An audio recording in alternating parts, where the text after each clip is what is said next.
Welcome to Plastic Model Mojo, a podcast dedicated to scale modeling, as well as the news and events around the hobby, where we hope to be informative and entertaining and help you keep your modeling mojo alive.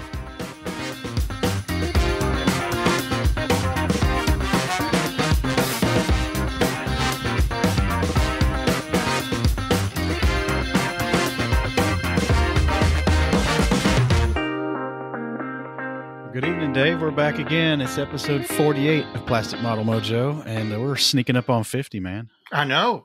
We're sneaking up on 2 years doing this. It's no doubt. It's creeping up quick.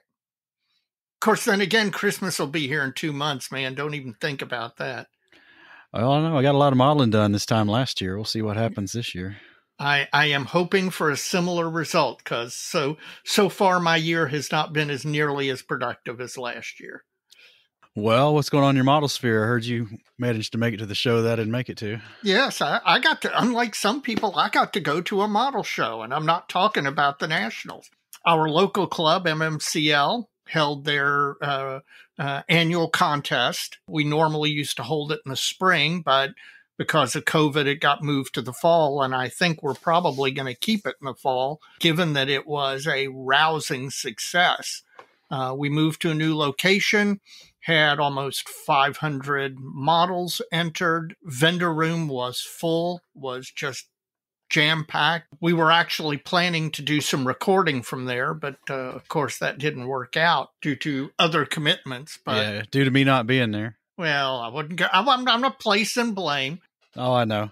I had to leave early for family commitments anyway, but got to see some of the listeners, got to interact with them. I brought some kits to sell, so I sold some kits and also managed to take that money and buy a few things. Dana Bell, the author, was vending at the show, and I picked up his book on the Kingfisher and got him to autograph it. So that's going to be on its way to your place at some point, along with 4 pints of beer. Hey, all right. Yay. Successful show. Yes, it was in every respect, including the club made money. So that's always important. You don't go into it trying to make a fortune, but you just don't want to lose money. And we didn't. We made money. And so definitely, I think they've already tentatively inked the deal for next year. So hopefully next year. Yeah. Yes. How about you? What's your model sphere been like? Well, for starters, I'm glad we're back on Sunday nights. Oh, you mean recording? Oh, recording, yeah. So that's good. Other than that, I've been asked by some of my coworkers to bring in some of my work. Oh, well, that's nice. And they're interested to see exactly what I do and what it's all about, and all these crazy screenshots on my screensaver on the work computer and all that, and these shows I keep going to, and Vegas trips and all that. What you're doing is you're subtly sucking in a bunch of 20, 25-year-olds into modeling. That's great. Well, maybe. We'll see. We'll see about that.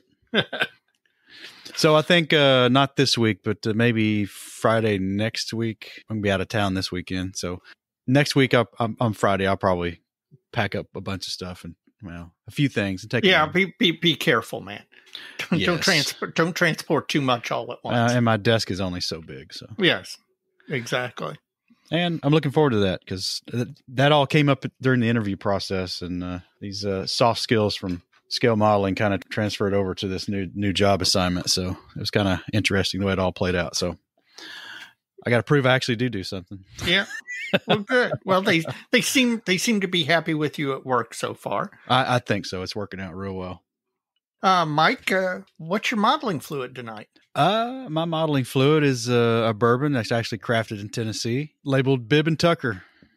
Bib and Tucker. Bib and Tucker, yeah. Where's it out of?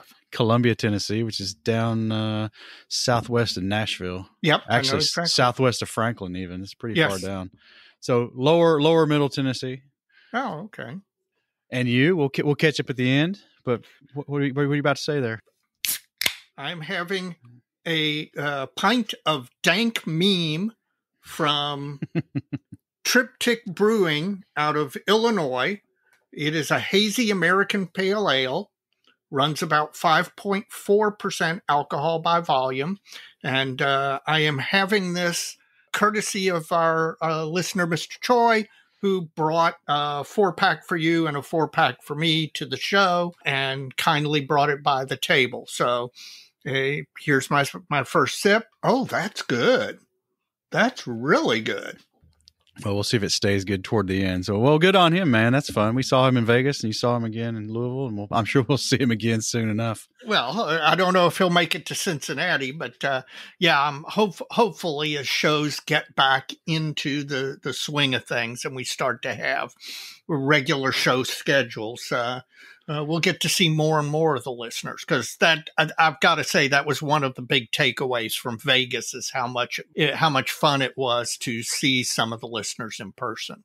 Well, and I felt bad because I'd run my mouth last episode about being at the show, and then it just didn't work out. So that's the way it is. Hey, life happens. Life happens. Life happens fast. Ask MC Hammer. That's right.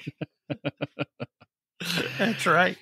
Well, we've had some listener mail here in the last couple of weeks. All right. Let's see. First up is Ted Kawahara. Now, we met him out in Vegas, and he's from Palo Verdes Estates in California. And he's saying that our aftermarket episode was helpful, and he thinks there's so many new products out there that some of them seem like overload, like super detailed sprocket wheels for tanks and stuff. And I don't know, maybe not. Some sprockets on kits don't have enough teeth on them. Yes. Or the correct number. They're oversimplified, but I know where he's coming from. I understand. Some of this seems only the builder may notice. Yeah. And the designer of the aftermarket parts. Now he's got an interesting, well, I'll call it a question. It's a statement, though. He would love to hear our recommendation on our favorite hobby websites and tips on what to avoid. Okay, let me give you one tip to avoid. Going on a hobby website such as Hannett's or Sprue Brothers late in the evening after just finishing off your modeling fluid for the night, that can sometimes lead to, let's call them impulse purchases. So as far as great websites, the ones that I find myself at a lot are Scalemates. I find myself at Hannett's, Sprue Brothers. As far as sites, I probably go to 72nd Scale Aircraft Forum every day. Those are just some of the ones.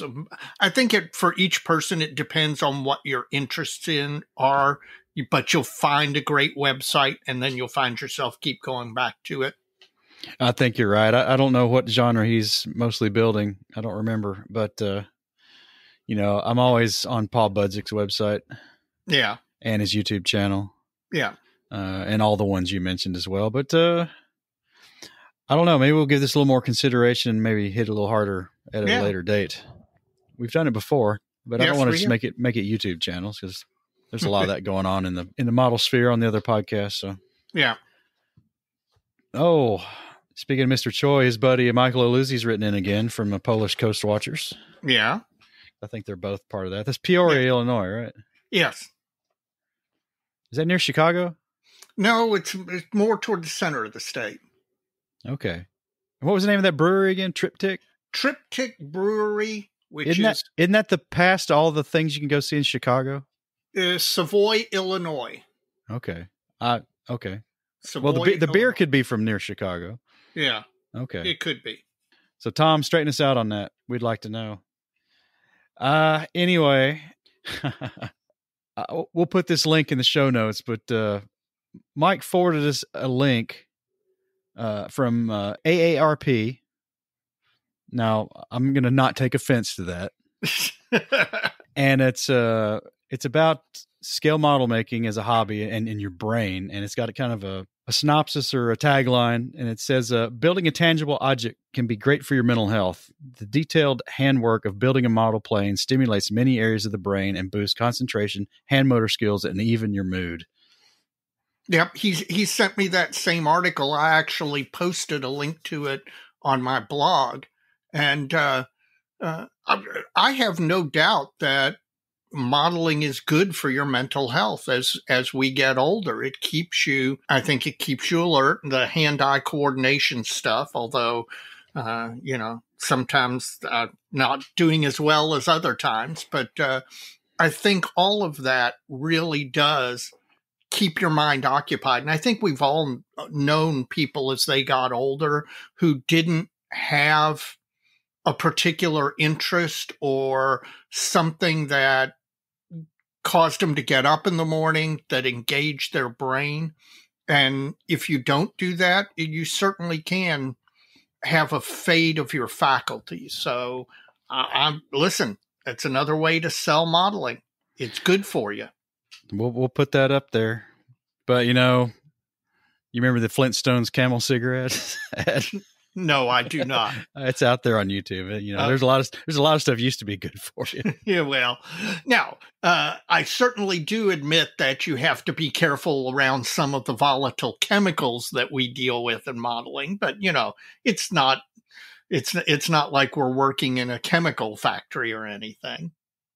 Well, I'll have to read this. I haven't read it yet, but it sounds interesting. It is. It's a nice article. Very, very pro modeling and really interesting as far as what the science shows about keeping sharp as you get older. I'm still waiting for ARP to take Blue Oyster Cult's "Don't Fear the Reaper" as their theme song. Dude, I have been getting letters from AARP for 10 years now. It's coming up on you really, really quick. Oh, I'm already getting them. Not 10 years worth, though. Mm-hmm. All right. John Allen from Lafayette, Indiana is next. Oh, he's got a doozy. I was decaling my 48 scale V22 Osprey, and the question popped into my head. I always shoot a coat of Tamiya X22 gloss clear over the whole model before decaling. I follow this by shooting another coat of clear after decaling to seal them and prior to weathering. I was wondering, do you guys clear coat the entire model after decaling, or just put it where you apply the decals? And he's just wondering if he's wasting his time doing this. There are a variety of opinions out there on the internet regarding this particular issue. I'd walk that back a little bit, because what comes to my mind is it's not my saying, but I use it a lot. My experience is not at the mercy of your opinion. Yes, that is right. But there's a lot of experience on both sides of this issue. Oh yeah, no, absolutely. So that doesn't really hold water. So you're right. I don't think they're opinions anymore. There's two schools of practice at this point. Yes, absolutely. Well, there's at least two schools, maybe more. Right. But I do what has always worked for me, and this is what I do, and that is I gloss coat before laying decals down. I do at least a light gloss coat after the decals have been laid down to seal them before I begin to weather. I usually weather over the gloss coat and then go in with a final matte or semi-matte or whatever finish. That works for me. I know there are people who not only say they don't do it, they seem to get a little bit angry that some people still do that. And it may work for them. But for me, this has always worked. And I think it has numerous benefits, not least of which the one that the listener mentioned, which is that it provides a barrier for the weathering. Whereas if you're weathering directly onto the paints, I think that you're taking more risk. Whereas if you're weathering on top of a gloss coat, then, at that point, I've never made a mistake that I haven't been able to remove. And that's important for me because I make a lot of mistakes. Well, and a lot of these current techniques prefer like a satin or even a gloss, I guess, if you want to go that far, to get the benefit out of some of the blending processes. Yes, it has advantages in that area as well. That it's, if you're over a semi-gloss or gloss surface, you can blend some of the weathering techniques together. And I think the real question is the before part of this, I think. And Buzzik's got a great video out there on his channel. We just mentioned him before that, basically says, no, this isn't necessary. It's all gets back to the quality of your initial paint finish, whether it's matte or not. I've done it both ways. That little Bofors thing I built, there was no gloss coat over that. Yeah. And it worked out. I've got experience on both sides of this. I don't know. I tell you what, we have an episode in the works. It won't be the next one with Dr. Strangebrush, but he wants to do one on decaling. And you're curious what he does because, I mean, the proof is in the pudding and the proof is in the eating, actually. Yeah. And he certainly, you can't argue with his results. So we'll see what he does. We'll put another bug in his ear about that one and see if we can't get that one on the schedule here. I don't know when, but it's a good topic. It's a really good topic because it's a difficult subject for a lot of people, or a difficult God, how to say it. It's a step in the build process that gives people problems. Yes. And it can really make or break a model. Yes, absolutely. I think that's the best way to say it. You botch the decal job and, you don't have a lot of options after that. Now, a botched decal stands out on a finished model. And what you got to do to get that back to a place where you can start over. Yes. It's a long, ugly road. Yes, absolutely true. Well, it can be. Oh, man, we got a long distance here, man. All right. Ricardo Antonio Montes from Honduras. It's a long way. Yep. His modeling fluid of choice is rum and cola with a splash of lime. It used to be called a Cuba Libre. Cuba Libre. But I'm not sure what it's called now. Cuba Libre. If you went to a bar and ordered a Cuba Libre, they would tip their head to the side and give you the WTF. No, I bet you. No, you can still walk into a bar and order I don't think Cuba so, Libre. Maybe in Florida. Well, yeah, especially in Florida. But if you're walking into a bar and your bartender doesn't know Cuba Libre, get a new bar. I mean, it's not like you're asking for a fuzzy navel or sex on the beach or something like that. It's like ordering a Manhattan or a martini. Or a rum and coke. Or a rum and coke, yes. Oh, anyway, his interests are 72nd and 48th scale World War I and World War II aircraft and helicopters, some jets and armor. All good choices. All good choices. And he understands you're the decal sheet master. No, I'm the decal sheet hoarder. Well, thanks for clearing that up. Apparently there's an Esky sheet in his stash. It's missing something. I'm not sure. He wants to know if he can send you an email. Yes, absolutely. To possibly help him out. So absolutely. Ricardo, absolutely. I will forward your email on. I just want to save that for the show. So yeah, no, absolutely. Listen, there have been any number of times, especially on 72nd scale forum, where somebody is looking for a particular sheet or somebody's looking for a particular marking, where I've been able to dive into my stash and deliver the goods. So, and I don't mind doing that. Listen, I'd rather see the decals get used than turn yellow in your book. Exactly. Well, I take great steps to keep my decals from yellowing.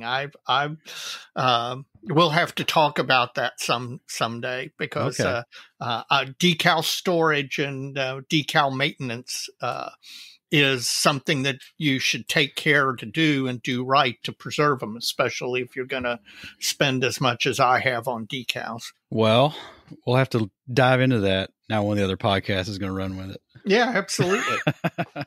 And finally, Michael Karnauka, No Geography. Perhaps we would consider a topic. All right. We're always looking for topic suggestions. Modeling tips you've read about, tried, and found that they didn't work or were disastrous. That has happened. Well, it's kind of a, at what angle do you want that to come from? You read about it and tried it, and it was a disaster because you screwed it up because it's the first time doing it, or it doesn't work, or just absolutely bogus. Yeah, I don't know. Yeah, I'll have to think about that. I don't know. Well, I can think of a few of them. I can think of things I've tried the first time they didn't work. Right. And by the same token, I can think of situations where I knew it was me immediately, that I had somehow not done the technique correctly. And then sometimes where it was like, no, this is too much trouble. This is not an improvement over what I've been doing. All right. Well, we'll take that one under consideration. We will consider it. And I don't know, some of those work their ways into goose gaffes and blunders, but it's kind of a different little take on it. Yeah. It's kind of like modeling horror stories. Yeah, there you go. Hey, Halloween's coming up, man. We can come up with spooky modeling stories. The kit that finished itself and stuff like that. Okay. Or the Revenge of Dr. Strangebrush. There you go. The Revenge of Dr. Strangebrush. Well, that is it for listener mail. If you would like to contribute to our listener mail segment, you can do so by emailing us at plasticmodelmojo@gmail.com. And please tell us where you're from. We like to hear it. Absolutely.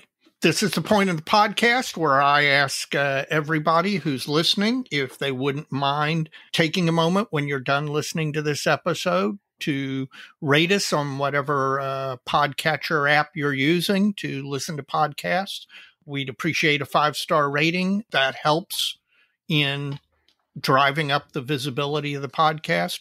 But more importantly, if you tell a friend about the podcast, if you tell somebody that that's a modeler that isn't listening to the podcast, if you tell them about it, you might even have to walk them through how they get a podcast app on their phone and how they start downloading us. Please do that, because the number one way we get new listeners is current listeners telling their friends. So we'd appreciate you doing that.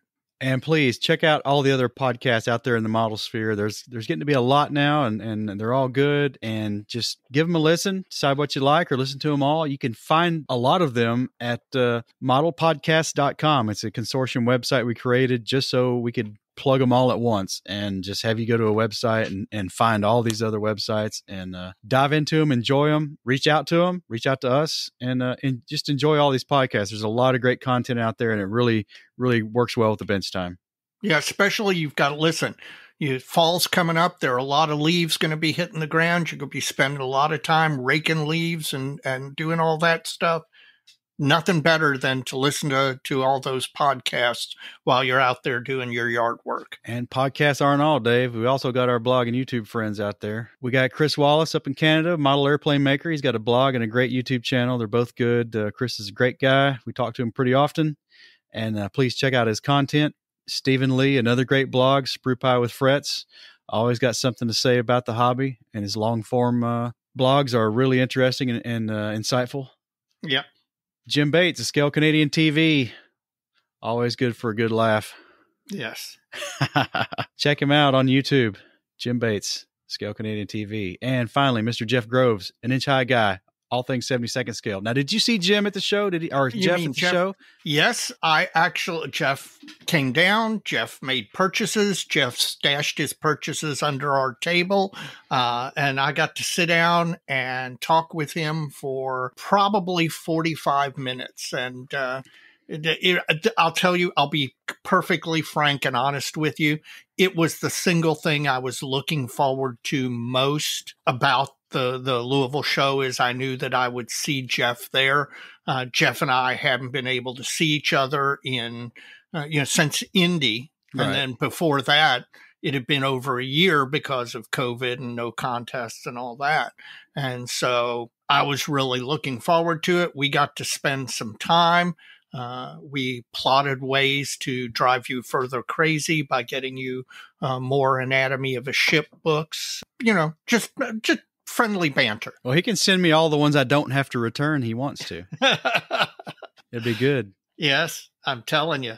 Well, I need that Tone, that 3D ship book from Kogero Publishing. Yeah, the Polish company. Because, we'll get my anti-aircraft guns have shipped from Hobbylink Japan. So now, are those 72nd scale or 35th? They're 35th scale. So you're not going to do a 35th scale diorama. Well, you might do a gun tub diorama. Well, that's neither here nor there because we're in the wrong segment. That's all right. We're talking. Well, Jeff, I missed you. Please come to Cincy. Yes, he is going to be at Cincy. All right. So, we'll have him by the table. Yes, absolutely. Finally, this is the point at which I ask all of the folks who are listening, if you're not a member of IPMS USA or IPMS Canada or all of the different national IPMS organizations, please join. And I want to extend a thanks to everybody who's heeded the call over the last year or so and joined. I know both IPMS USA and IPMS Canada have experienced membership growth. That helps the organization. It helps the hobby. And I would suggest not only joining, but once you've joined, reach out to the officers in the organization and see what you can do to contribute, whether it's writing an article for their publication or, volunteering with the reviewer corps at IPMS USA. There's lots of ways that you can help out. And you'll help grow the hobby, just like Mike is by recruiting everybody at his new place of work. All right, Dave. Well, we're going to take a short break here and have a word from our sponsor. Plastic Model Mojo is now brought to you by Model Paint Solutions, your source for Harder Steenbeck airbrushes, David Union power tools, and laboratory-grade mixing, measuring, and storage tools for use with all your model paints, be they acrylic, enamels, or lacquers. Check them out at www.modelpaintsolutions.com. All right, Dave, we're back, and it's Wagons Ho for Omaha. Yep, can't wait. Well, at the time of this recording, Dave, it is 290 days away from when the wagons roll for Omaha, Nebraska, and the 2022 IPMS National Convention in Omaha, Nebraska. Man, I am telling you what, time is flying by. I'm happy to see us under the 300 mark. I know we just came back from a national 2 months ago, a month and a half ago. But I can't wait to go to the next one. And having been to Omaha before, I know how good it's going to be. Speaking of that, the hotel rooms become available on October 15th. At least that was their current plan. So if you're planning on going to Omaha and you want to stay in the convention hotels, that's hotels plural because there are two of them, they sell out very quickly. So October 15th, get in there and get your room. Because that's less than 2 weeks. I know it is. So I hope you got us covered, and we're going to keep this segment a little brief still tonight so we don't have national overloads. But October 15th, hotel window opens, so be in front of your computer. Yep, absolutely. Or on your smartphone. Yeah. So, Mike, what's your bench top look like? Well, I've got two bench tops in the last 2 weeks. I got the virtual bench top, and I've got my physical bench top. All right. Well, let's hear about both of them. Well, the virtual bench top, I've been playing with CAD the last week or so on Autodesk Fusion 360. Really trying to make some real parts instead of just learning how to extrude and join and cut and all that stuff in the CAD package. Actually trying to do something with it. And it's all related to the ZIS 6 truck. That's the basis for this Katusha, this BM13 Katusha I'm wanting to build, and I guess have at least mentally started that project. Well, sometimes, to be honest with you, I usually mentally start a project before I actually cut plastic. Well, you know me, I've usually mentally built the project before I even start. But anyway, the few parts that are coming from the Allen kit for this project, some of them are not very good. Wait a minute. Whoa. An Allen kit that doesn't have good parts in it? Color me shocked. Fair enough. In particular, it's one of those conversions in a box kind of kits, right? Mm-hmm. They took an existing ZIS 5 kit, which is a 2-axle truck, and they threw in some licensed copies, I guess, of Itillary's Katusha launcher, and then short run molded a bunch of parts to make it a 3-axle ZIS 6 truck. So those were the rush job kind of parts. So they're lower than the quality of all the other parts. Ooh. So that's a low bar. You see where this is going. Right? Yes. So in particular, the tandem leaf springs in the back for the 2 rear axles are kind of soapy looking. Let's just say that. Yeah. And they're not that hard from a CAD standpoint to create some new ones. And I'm going to print these off at work, I hope, and see how that goes. So I'm kind of learning to use Fusion 360.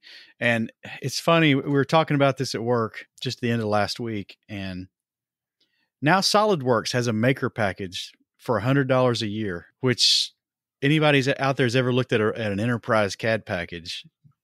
I mean, $100 a year for a subscription. Yeah, I know that sounds like a lot of money, but it's really not. I mean, that's a pittance. Really, it is. Yeah. It's really, really tempting because I know what SolidWorks will do. And I'm trying to figure out what Fusion 360 will do. It does pretty good, but I don't know. It's tempting. Well, do you already know that package? I don't know that package, but SolidWorks is a Dassault Systems product, which makes CATIA, which I am familiar with. So there's a little similarity, but it's just got more capability and a little more intuitive than Fusion 360, I suspect. I've not used SolidWorks. We use it at work, but in my capacity at work right now, I'm not a CAD user. And they only have so many licenses, so, only so many people can be using it once anyway. So till I have an actually need at work to use it, I'm not going to be using it at work. So you're trying to come up with CAD renderings to 3D print these leaf springs. Yes. To replace the parts. And these, of course, will be available in the Plastic Model Mojo aftermarket line, right? They could be. We'll see what happens. It's the second product. The etch dive brakes are the first. Oh man, you're trying to push me down another rabbit hole, man. Leave it to me. Well, moving to the physical workbench, I'm still painting and decaling ammo boxes for this ZIS-2. I know people are getting tired of hearing about this, man, but I'm a slow builder. So I'm sorry. That's just the way it is. Slow, but attention to detail. They look very, for folks who haven't been to the Facebook page, they look very nice. The interesting thing is, as Mike's mentioned previously, is that he's trying to make them fresh looking. And it's true that fresh looking wood is totally different and maybe a lot harder than doing weathered wood. I think I'm getting it. I don't think it's harder. You just got to come at it from the other side, and it's easy. It's easy to overdo it. Yeah. Yeah. You got to be subtle, and the color palette using to get the variation in the planks in the box ammo boxes is different. But we talked about that last time too. Yeah. The one thing though I will say is I want to give out a nod to TJ Haller over at the Plastic Posse podcast. I don't know if you saw his recent post. I don't know if it was on the Posse web Facebook page or his Orion Paintworks Facebook page. No, I haven't seen it either way. He reminded everybody of the last ditch kind of decal setting solution, also known as Tamiya Extra Thin Cement. Yes. Appreciate it, TJ.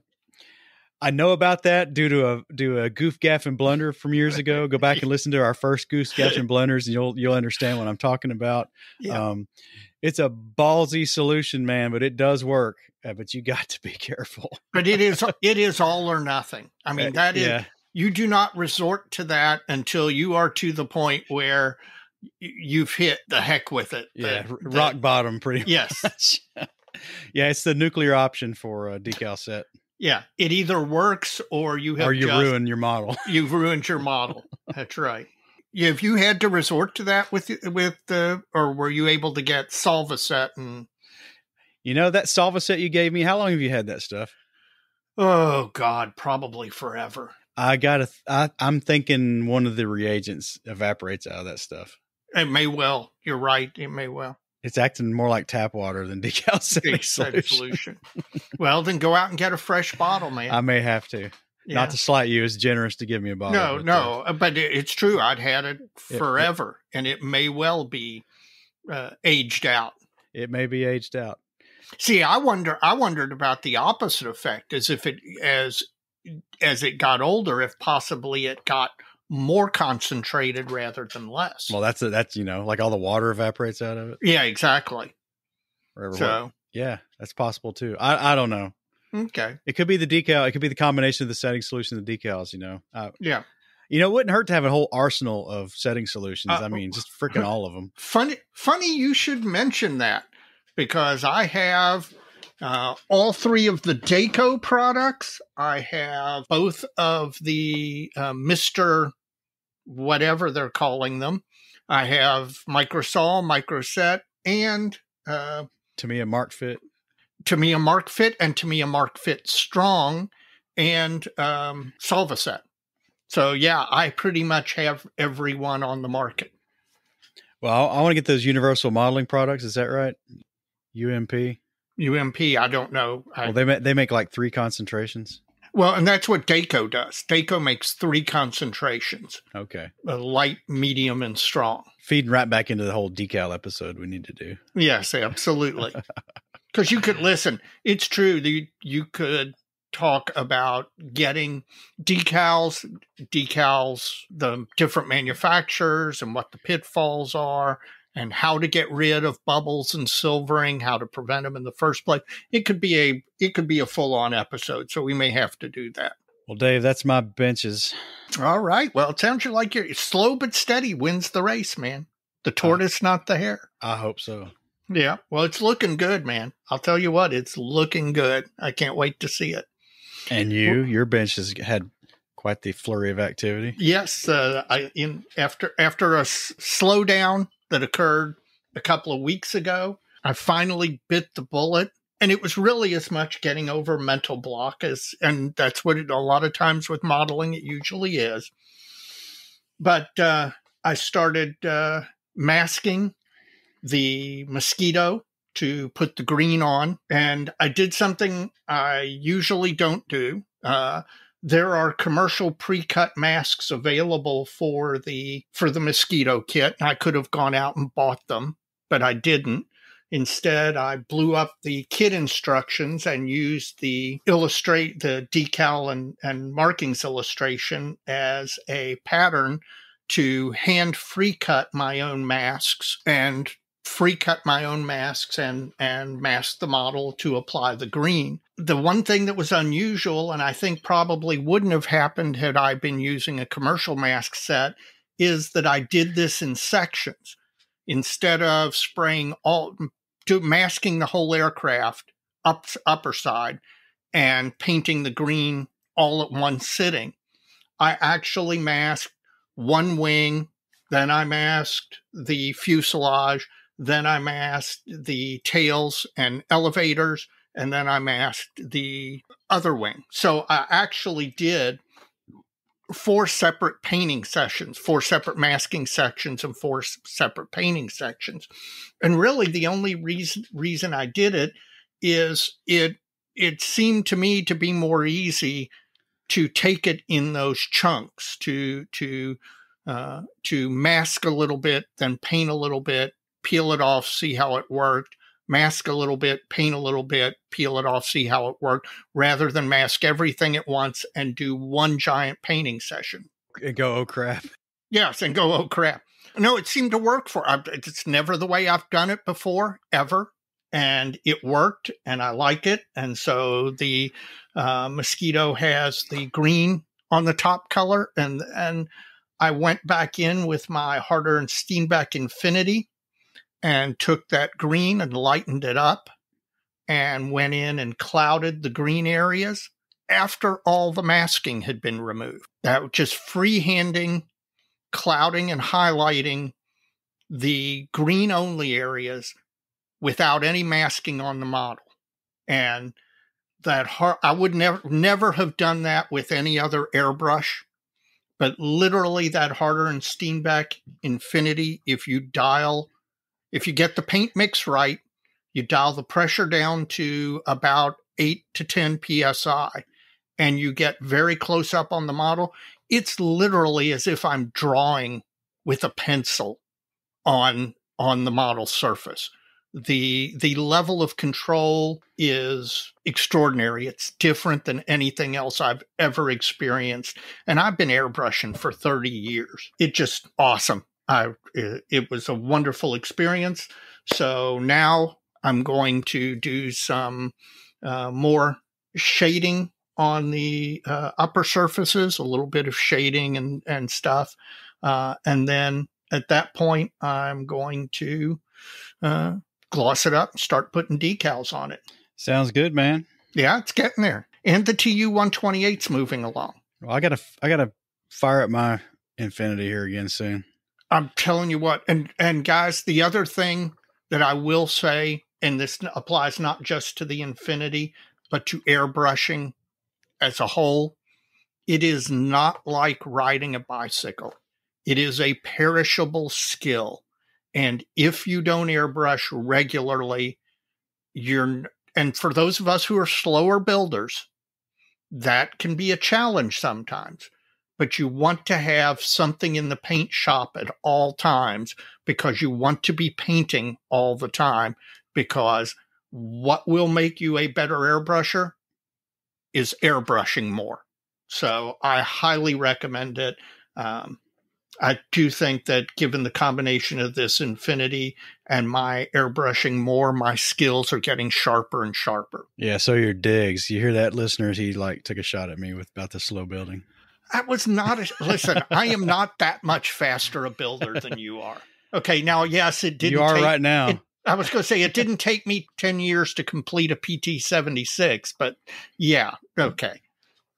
Yeah, and that wasn't a 10-year project either. That was it wasn't supposed to be. My 10-year PT-76 does not scale against that 4-year short Sterling we talked about last episode. Exactly. Well, that's our benches, folks, and we're going to get right into faves and yawns. Man, Dave, I don't know if you've been paying attention, but for an odd time of year, the releases have been just stupid over the last month and a half, 2 months. I can't believe it. You got any faves? You got any faves out there? Well, I mean, number one, and I'm sure it's going to be on your list too, is Border Models is releasing the wingnut wings molding of the 32nd scale Lancaster. We don't know how this happened.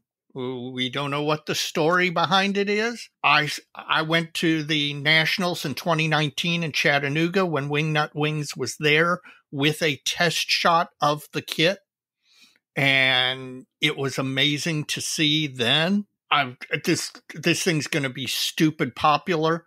I'll be interested to see what they price it at, because Wingnuts, when we were talking to them in Chattanooga, they were trying to keep it at $5.99 and under. So, this is on my list, and it is on the fence, believe it or not. I'll probably get some hate for this, whether it's a fave or a yawn. Well, and one other thing I was going to say about this is that when Wingnut Wings were doing this, they also were producing or planning to produce just the cockpit section and forward nose of the Lancaster as a separate kit. And that's what I was interested in. Okay, there is no place in my house. Well, yes, there is, but my wife would probably strenuously object to me having a 32nd scale full size, 32nd scale Lancaster built model of the entire thing. But a 32nd scale model of the cockpit and nose area is really no bigger than from your wristband to the end of the tips of your finger, your index finger. It's definitely a kit that you could easily buy and build and detail up and light. Oh man, that's one that just is going to be begging for a light kit. And all these modelers now who are lighting their models, I can't wait. I'm glad we're seeing. It would have been a shame if those molds, as beautiful as they are, had never seen the light of day. With that, I agree. It is an incredible feat of tool design engineering. It's brilliant, but it is so flipping big, and they're going to sell I don't know how many of these. I don't think the number is going to be that big. And of the ones that are sold, how many of them are going to get built? Yeah. No, that is a problem. It's going to be popular not because it is a void filler on the modeling spectrum. It's going to be popular because it's big and beautiful. Yes. And the bleeding edge of modeling technology. It is, but that bleeding edge has limited appeal as far as people are actually going to buy and build it. Yeah. So I don't know. I'm glad it's seen the light of day, but it's not an earth mover. Yeah. Well, because it's not going to have that. It's just not going to have that kind of traction. Well, it's not a Tamiya 48 scale F4 Phantom. Yes, that is true. Absolutely, that is true. But I can't wait till you and I show up in Omaha and there's an entire table of 32nd scale Lancasters. Well, that would be maybe 2 of them. Yeah, there's some truth to that. But yeah, the one limitation on this thing is It's that just it the is. size. Well, it's just like that, again, that 35th scale Dora kit. Yeah. How many of those have you seen? How many of those have you seen built?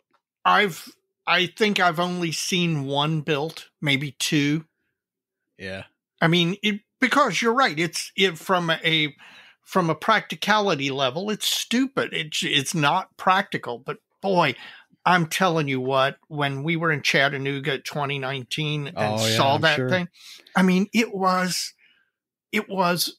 you just stared at it because not only was it big and impressive and all, but it was just a feat of modeling technology. The oil canning, the detail, just really amazing. Well, I've got my first fave is I'm going to double dip here. Okay. It must be Stug 30 in the world by the Stug clock. Border Models is releasing a Stug 3G final version, and Ryfields has a Stug 3G early version. Now, this final version is absolutely my favorite version of this vehicle. And if you remember, back in St. Louis in 1991, I bought the Gunzi Sanyo. Yes, I remember. Kit of this particular version. And it got me a nickname. Mm-hmm. And I sold it. I never built it because I had a bunch of white. I knew something better would come along eventually. And now it has. 30 years later. 30 years later. I'm hot for this one because they're kitting it in a couple of 3 versions. There's interior, no interior, and they've got a crew for it. It's just a really impressive looking thing. And then Ryfields is doing an early version of the Stug 3G. It's not the initial version, but an early version. Again, full interior kits. These look really, really nice. And the early one interests me less, but the final version, absolutely, I'm going to buy this kit flat out. I'm going to buy it. We need to get you and Evan on a. We keep saying that, and we're working on it, man. I know we need to get you on an episode and just have Stugathon or Stugapalooza or whatever, because we've got a 16th scale kit of the Stug coming out now. There are 3 16th scale kits of the Stug coming out. 3? There's a trumpeter one. There's the one DOSWorks is doing, and somebody just last week announced another one. Holy mother of all that is holy. That's 3. Hopefully they're at least doing 3 different versions. Nope. Oh, that's disappointing. Which is interesting. And that's a whole nother topic though. Yeah. How they all ended up about the same version. But yeah. What else you got? Well, my next fave is Flyhawk has announced a 72nd scale SBD 3. Mm-hmm. And we're assuming they will eventually do a 4 and a 5 as well. And in fact, who knows, might even go back and do a 1 and a 2. We have needed this in 72nd scale. The only decent SBD kit forever has been the Hasegawa kit. And the Hasegawa kit has been very spottily released by Hasegawa. It will be available and then it disappears for 10 years. Then it's available in a special double boxing that quickly disappears. And those kits are 1970s molds. They're really nice kits, but they are 1970s molds. They don't have any interior to speak of. The engine detail is not the greatest. Obviously the dive brakes are molded in plastic rather than photo etch or resin. Flyhawk does some fantastic stuff. And if ever there was a kit that cried out for a new mold, it was the SBD. And I'm super happy to hear this. And Flyhawk has a really good reputation for doing good models, so I can't wait. Now, time frame was, when was that one mostly in service? Was that a midway one? Well, the SBD 3s were from the beginning of the war. They were predominant probably through 43 and into, they still were around. I know my late father-in-law enlisted in the Navy in 1944. and he was sent down to Miami. He was training with the Navy. He was a gun synchronizer, and the aircraft that they had him training on were old, beat up, no longer frontline service. They were SBD 3s and 4s in Miami. Luckily, the war ended before he had to go to the Pacific. But can you do a red dot star? Oh, you mean the early? Yes. Yeah. Yeah, you can do an SBD 3 from the beginning of the war. Yeah. Okay. Well, cool. Yeah. I see me buying one of those. Well, in fact, if they'll go back and do the 1/2, the SBD 1, you can do a yellow wing. So that's one of the reasons to hope that they're going to do the earlier versions, because the SBD was briefly in service before the Navy got rid of the yellow wings marking. So if they do an early one, you'll actually be able to build a yellow wings. Well, that sounds like a good one. I saw that announcement and I was like, yeah, I'll probably get one of those. Yep. Hey, I've got you in, man. You got me in. Especially, it's Navy. Yes, that's right. Well, my next one's to me is M18 Hellcat. Is it a fave or a yawn? It's a fave.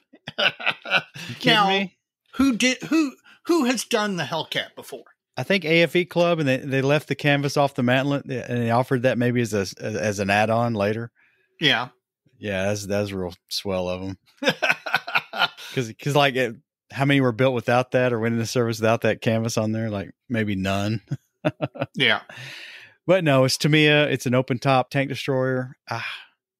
It's my favorite of the tank destroyers. You know, the M10, the M36, and the M18. See, I'm an M10 fan. I gotta say, I like it too. But I think the Hellcat was the fastest tracked AFV of the war. Oh yeah. Period. Oh yeah. So we'll see. I mean, it's Tamiya. It's not going to be bad. Yeah, really. How bad could it be? It's going to, there'll be some simplification for ease of construction, but somebody will fix that with aftermarket. It's going to be a good kit. I'm going to get that for sure. What else you got? I got a yawn. Lay it on me, man. Okay. I'll explain the yawn. Revell is re-releasing their Star Wars X-Wing in 1/57th scale. And while I got no problem with Star Wars, I got no problem with X-Wings. I think they're beautiful. Lord knows the fine mold 72nd scale kit is freaking amazing. The Bandai one's not bad either. Bandai not bad either. Why for all that is holy, why did Revell decide to model this in 1/57th scale? Okay, I understand if you're building a Death Star, you can't do that in 72nd scale or 1/44th or even 1/250th or a Star Destroyer or whatever. But this thing is the size of a modern jet fighter. If you go it is. From the scale of the person. There's no reason for them not to do that in 72nd or 48th scale. Why they would choose to box scale something like that in this day and age, I'm mystified by that. Well, I would want to know the lineage of that kit and wonder if it came from somewhere else. I don't know. We'll let one of our listeners out there who is deep into Star Wars tell us what the lineage of the 1/57th scale Revell kit is. Did Revell do it initially? Did they get the molds from somebody? What year did they do them? I can't remember what scale the old MPC kit from the 70s is in. I do not know. But again, listeners can tell us. That drives me up a wall that for something that is the size of a modern jet fighter, that they did not choose to do it in 72nd or 48th. That would be an impressive model in 48th scale. It would. Yeah. Maybe Border should do 1/32nd scale. There you go. I got a yawn. Okay. Give me your yawn. Hobby Boss. Uh-oh. Banging on Hobby Boss again. X 21st Century Toy 1/18th scale BF 109 Emil. Oh, really? Yeah. I didn't know they had gotten those molds and were releasing them. Yeah, it's 18th scale. It has like 70 parts in the entire kit, including the screws. Yeah. It's a toy. Yeah, well, 21st century hobby was definitely a different kettle of fish and it was an interesting idea when they first came out and started doing that. But then of course the company disappeared fairly quickly, and I don't know if those molds have been anywhere else. No, I don't. Well, there's a bunch of those planes. I mean, there's a Stuka and right, exactly, Mustang and a Thunderbolt. There's all kinds of them, but I don't know. To release an 18 scale kit as a scale model and have like 70 parts. Well, it's definitely not a Border Models Lancaster or Wingnut Wings Lancaster. Well, that's another point. Border's got all these 35th scale single engines. Now they got a 32nd scale bomber. Yep. Well, I mean, if you had the opportunity to acquire the Wingnut Wings Lancaster, I can see any company, no matter what their other product lines were, jumping at that, just because I don't see how that doesn't make money for them, especially depending on how they acquired it and how much it cost them to acquire it. Well, I wish them luck. We'll see. I do too. We'll see. I can't wait to see the first built up one. Yes, absolutely. All right, man. Well, our special segment tonight is "What's your plan for getting better?" A phrase we often utter on this show. Yep. That's thanks to Tim Nelson out in Washington State. Really? He's from Washington State? Yes. Yeah. Too Tall Tim Nelson is up there with Jim and Dr. Strangebrush. Well, that's good. That's good. Yeah. Well, it's a good phrase. What's your plan for getting better? You know, we all like to get better. A lot of us try to strive for excellence. I think that's a good thing. I think unless you're cutting somebody's paycheck to demand excellence out of other people is a bit much. But what do you think, man? What's your plan for getting better, Dave? Well, here is my goal when I build a model. Two things. I've got two things, and they're both kind of related to my plan for getting better. And I want to understand, I want to get better for me. Okay, it's not because I've got to compete in a contest or I've got to get so-and-so's approval. This is for me. I mean, this is the hobby I like. It's fun for me. So my plan for getting better is always related to what interests me. But I always have two goals with any kit that I'm building. Number one, I want to acquire a new skill or try something new. Give you an example. The M30 kit. I wanted to build a piece of 35th scale artillery. I wanted to try chipping techniques. The TU-128 that I'm building, I wanted to do bare metal. I wanted to try really up my game on a bare metal finish. So one of my goals with any model that I build is to try something new and different. The other one is there's from Japanese history, there's the story of the sword maker who his goal with every sword was to be able to cut the previous sword. So my translation of that into my modeling is I want each of my models to be a little bit better than the last model that I built. And then again and again and again. I don't always achieve that. Every model I finish is not always better than the last one I finished. I don't always achieve, but I strive for that. That if I concentrate on, doing one more thing or doing some of the basics better or whatever it is to make it when I put it down and go, not only is that good, it's better than the one that I finished before it. Yep. That's a good plan. Yeah. That's my plan for getting better. At least that's the basics of it. How about you? When I'm doing project planning, I often try to identify opportunities for a new technique or a new fabrication method. And, you can see that kind of my current project selection, like this Katyusha. I know I want to replace some of the parts, and exploring 3D printing is going to kind of help facilitate that because I want to try to do it without building it by hand from scratch. Right. I could probably, but I want to try something different. So some of my project selection kind of makes me think about, well, what are the challenges with this one and how am I going to overcome those challenges? And what am I going to have to learn to do that? And for me, adding tools to my toolbox is getting better.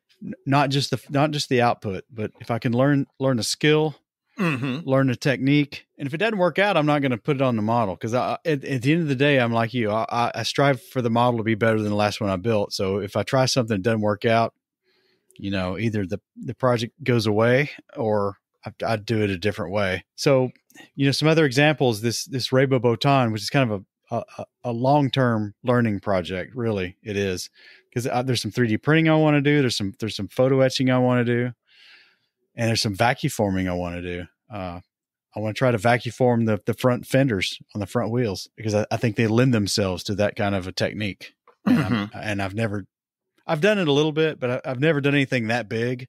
You think the compound curves are what lends it most to the vacuum forming? The compound curves and the desire to have that really, really thin, the cross section. Yeah. I think, you vacuum form that in a 20,000 styrene or something, and you're going to get something that's really close to what's on the real vehicle.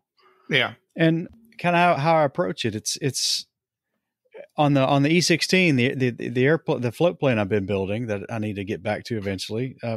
When I saw those dive brakes on the model, I was like, that's not going to work. I can't live with that on the finished model. They look terrible. And like, well, here's an opportunity to learn how to photo etch them, because that's how you're going to have to do it to get them the right thickness and get the holes in them. Right. Right. And that gave me an opportunity to use a technique I had read about on, Starship Modeler, that website. And I put that to test, and it worked out. Took a little trial and error, but I got it. So now that's in my bag of tricks, and the quality I got was good enough to put on the finished model. So I'm really pleased with that. Well, in some respects, I'm similar to you as far as my plan to get better, putting another skill in the toolbox, being able to say, okay, I did a big honkin' TU-128 and did a bare metal finish and got the finish to look like good bare metal finish, got to rescribe it, and practice and improve my rescribing skills. There's a sense of accomplishment to that. Then not only does that mean I can go build another bare metal aircraft, and Lord knows one of my interests is Russian aircraft, and there are a lot of bare metal Russian aircraft, let me tell you. But there is a satisfaction from accomplishing the technique. If you do something and you go, yeah, okay, there's trial and error, and there can be heartache along the way. But when you ultimately manage to persevere and succeed in getting something that you like and looks like what you wanted to accomplish, there's that brings a level of satisfaction to the hobby. And again, the hobby is all about enjoyment. And if you get that satisfaction from trying that new technique and challenging yourself, I think it makes the hobby better. Well, I would agree with that. And, another aspect of this is just practice. Yes. And, with some things that's a lot easier with than others. Being a slow builder, how do I practice? Well, airbrushing is I can do paint mules. I can go get a crappy kit out of the stash and build up the turret or whatever, and do that and paint and improve my airbrushing. But other techniques, new techniques, it's a little harder to practice those, especially if you're a slow builder like me. Yeah. And I don't know, what do you do for practice? Well, couple of things. One, and I think this is particularly important in airbrushing, but not just airbrushing. I think you can lose construction skills. Alan Hall had a article a long time ago in Scale Aircraft Modeling, when Alan Hall was still the editor. He had this editorial where he talked about how he hadn't modeled in a while, and he was looking forward to an upcoming weekend where he was going to be able to get some modeling done. And he had all of these plans, and the weekend arrived. He started out and nothing worked right. Okay. That everything wasn't flowing the way, and he became frustrated from it. And he realized that because he hadn't modeled in a while, that two things were happening. One, he was trying to do more than probably he should have, because he was anxious to make up for lost time. And two, that even the basic things of assembly and airbrushing as well, but even basic assembly is a learned skill. And that, if you're not doing it regularly, when you do get a chance to do it, your temptation is to rush through it. And that causes all sorts of problems. Now, for somebody like you, what I would recommend, if it were just me giving you advice, would be to constantly have for want of a better word, the Airfix Bofors project going at all times. Something that is small, simple, that you're not going to, it's not an engineering project. It's not a scratch build and redo. It's an out of the box project where you're not going to do research on it. You're not going to do, you're not going to find out what's wrong with the kit and try and accurize it. You're just going to take the parts that God and Ravel or Tamiya gave you and put them together in the order that they suggest, and then paint it and weather it to the best I can. Yeah, the best you can. Realize that's exactly what I did on that. Well, I had a couple little bobbles. Well, you did things, but nothing. You're not much, and I know you can't control yourself. That that you could do nothing, but you did as close to nothing as you're allowed. It needed window glass. Yes, it needed window glass. But seriously, I think for those folks like you who are slower builders, especially if their slower building happens to be caused by the fact that they really get into the detail and the engineering and the remaking of the item, there's nothing better, I think, for those folks than to build a out of the box or near out of the box in parallel with whatever project they're doing. Because that does give you a chance to keep those building and those painting skills going while you're learning CAD or you're practicing with 3D printing or you're doing whatever it is that you're doing that's going to make that Katusha project the thing that you want it to be. I guess I need to start another nostalgia build. Yes. Absolutely. I hear that you have an SA2 kit that I think, frankly, would make an excellent nostalgia build. I probably would. Yeah. And that builds up to a nice model if you've ever seen it. Surprisingly, so did the Bofors and Morris tractor. Well, the boxing I gave you, the Airfix boxing I gave you of that SA2 kit is a fairly early boxing, so the molds were probably pretty fresh. I don't think there is any other boxings of that kit. You might be right. That might have been the last boxing. They may not have re-released that at any time. But surprisingly, that model, that project, that's what it started out to be. Was a build it the best I can, make it look like I wanted to look when I tried to build it when I was 13, and it all worked out. Yeah. They've got the little 6-pounder anti-tank gun and the universal carrier. I'd like to do that one. Yeah. There's the Bedford with the, I can't remember the caliber of the gun. It was the like 25-pounder. No, it's a bigger gun. It's like a 150 millimeter gun. It's a bigger. Anyway, there's the Morris or the Bedford and whatever. It's another gun and tractor kind of combination, but I'd like to do that one too. And I was really pleased with the way that came out, and it just makes me want to do more of them because I did. That was a practice. That's exactly what that was. Yep. And that is, if you want to get better, that's the way to do it. Again, it's just like, how do you get to the Met? Practice. When we were in Vegas, I was talking to Scott from Plastic Posse Podcast, Scott Gentry, and he said, "Man, this thing looks so much better live than it does in the photographs." And he was talking about specific areas, and it just was confirmation that I had accomplished what I was trying to do with that kit. Yeah, and just the paint job on it, and because it was still, there's no dry brush on that at all. It's all. Well, that's because you didn't have dry brushing paint available. Well, something like that. It's not cool anymore, man. Yeah, I know. Boomer's dry brush. Yes, Boomer's dry brush. But it turned out good. But another aspect of that kit and my float plane is moving out of scale and genre comfort zone. Yes. Yep. And I do think that's what I'm doing with the M30. I do think, some people scoff at a palette cleanser, but I really do think a palette cleanser can help your modeling. Something that you just, you don't know everything about it. Now, you have to resist the temptation to go and do research and learn everything about it, because as soon as you do, you'll start to see the areas that you can improve in the model. And the next thing you know, it's not a palette cleanser project just to keep your skills up.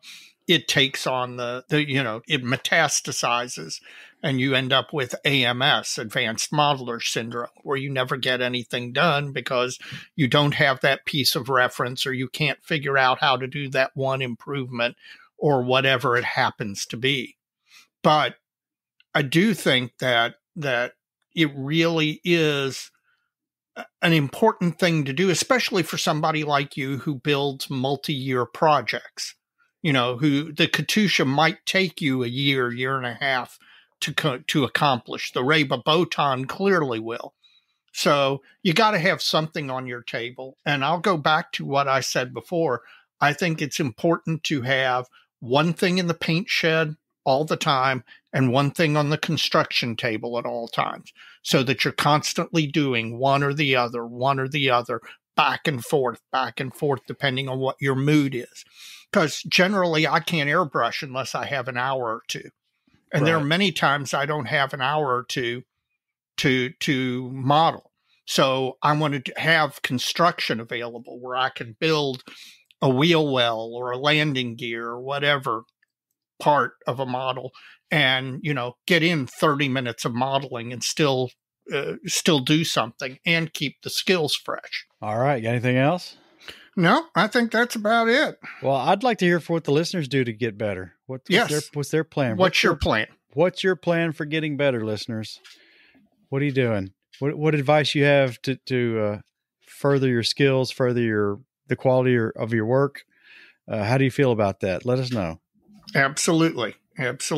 Well, man, we're getting close to the end here. We need to do our modeling fluid wrap up, Dave. Well, I will tell you, I am down to the last sip of Dank Meme, and this is definitely a beer I would drink again. Mr. Choi, thank you yet again. It's a hazy American pale ale, and not necessarily something I might have picked for myself, but this is very, very drinkable. Well, I can't wait to try it. Yep. We'll have to arrange that before I drink them. So how about yours? Well, this Bibb and Tucker is interesting. It's, like I said, it's a bourbon. It's 96 proof. So it's a little hot. And it comes across as a little hot. And I think it comes across a little hot because it's a 6-year age. Okay. So that's kind of on the fence, That's like, right. It's not a 4 years, but it's not an 8. Right. And there's a big difference between a 4 and an 8. Oh, absolutely. People who don't drink a fair amount of bourbon, there is a world of difference between a 4-year bourbon and an 8-year bourbon. Now, I'll say again, it's a bourbon. It's not a Tennessee whiskey. And folks are like, well, what the hell is the difference, right? Well, a Tennessee whiskey has an additional filtering process at the end. Right. It's called the, what is it? Lincoln County process, something like that. Something like that. I may be wrong. I want to say it's a maple charcoal filter. Yes, I know it is charcoal. I think it may be a maple charcoal. So it's a little different than a Kentucky bourbon kind of thing, or a bourbon period kind of thing. It's I think with the 6, it doesn't have a lot of notes. I'm getting a lot of the oak and a lot of the heat. So yeah, that's because it's a young bourbon. It's youngish. Yeah. It's a teenager. Yeah. Teenagers can be problematic. You wouldn't know about that. Yeah, I wouldn't know about that. I got it because Total Wine was having sample day when I went. Happened to be having sample day, so. Oh, I love sample day. I had it in a rye, and I chose this one. Yeah. A price point's a little high. It's about a almost a $50 bottle. I'm thinking not again. Yeah. I'm thinking get this to 8-year, get it to 9, 10. This is going to be something pretty good. It's not bad, but it's for that money. I can get that Old Forester 1920. Right. And it is so much better than this. Yeah. Well, the Old Forester is just, and do you know how long the Old Forester's aged? Is that an 8 or a 12? It's probably an 8, but based on the price point compared to the others in the line, it's probably an 8. Yeah. I don't know. I'd have to look it up, but it's just so much better than this. The one thing about it is that it's fairly hot proof wise, but it doesn't come across as really hot. It's smooth. It's good. Yeah. Well, good. I'm glad you enjoyed it. I certainly enjoyed mine. Thank you, Mr. Choi, and that was fantastic. Mike, you got any shout outs to wrap things up? I do. We got to shout out all our generous Mojovians out there who've hit us up on Patreon since we launched that last month. Thank you. Yes, thank you, Matt O'Meara. Thank you, Eric Simmelmayer. Thank you, Dan Knopfel and David Fuller and Michael Shelby. We appreciate this. And for folks who want to use Patreon, you can go to www.patreon.com/plasticmodelmojo. And that takes care of all your reoccurring contributions for you. If you want to subscribe to that and do it that way, that's great. We appreciate it very much. PayPal's still out there. I want to thank Christopher Church for his ongoing support via PayPal. You can do that by going to www.plasticmodelmojo.com. There's a heart icon in the upper right-hand corner. You can use that for a one-time donation or a self-motivated reoccurring contribution, which Mr. Church has done and which several others have done. And we appreciate that very, very much. Thank you all for your generosity. It's greatly appreciated. Absolutely. Let me second all of that. Well, my first shout out is to Mr. Choi for supplying the modeling fluid for this episode. You chose well. One of the great things about listeners coming to see us in person and bringing us the occasional modeling fluid is it gives Mike and I the opportunity to sample items that we don't get to see here locally. I'm all about trying different stuff, be it a Texas bourbon or an Illinois hazy American pale ale or whatever else. So we really do appreciate it when you all do that. Thank you very much. Oh, yeah. Thanks a lot. Got another one, Mike? I don't think I do this time, okay. Dave. Well, I do. I've got another one. What you got? It's kind of related to your last one on mini art because I got the Res Kit resin wheel set for the TU-128 and purchased it and got it and had a buggered wheel hub. This thing's got 16, 17, 18, 19, 20 wheel hubs. And one of the 20 wheel hubs was boogered. It had a flaw in it. I reached out to Res Kit. They asked me to basically show that indeed I did have the kit. So I took a picture of the wheel hubs that I had and the boxing material, the illustration. And they very quickly reached out and said, all we want you to do is pay postage. We'll be happy to send you a replacement for the part. Provided me a link to pay the postage, which I did. And I don't blame them from the Ukraine. That's not insignificant postage, no matter what you're sending. So I did. And my package is somewhere between the Ukrainian postal system and the U.S. postal system as we speak. So as I've said before, when manufacturers go out of their way to give good customer service, we modelers owe it to those manufacturers to speak out and to say, yeah, these guys are good guys. These guys did it right, so that we patronize those manufacturers. Well, that's good to hear. Yep, it is. I think I suggested you do that. You did. In fact, it was your suggestion because of your recent experience with mini art. And I followed the suggestion and it worked out beautifully. So thank you. Now, she was seeking discounts off the asking price, but my antique shopping mother would always say, if you don't ask, you don't get. That's true. That's true. So there you go. She's right. Well, Dave, we are at the bloody end of this episode. Yes, we are. As they always say, Dave, so many kits. So little time, Mike. I'll see you next time. All right, man. Take it easy. Have a good modeling week. You got it.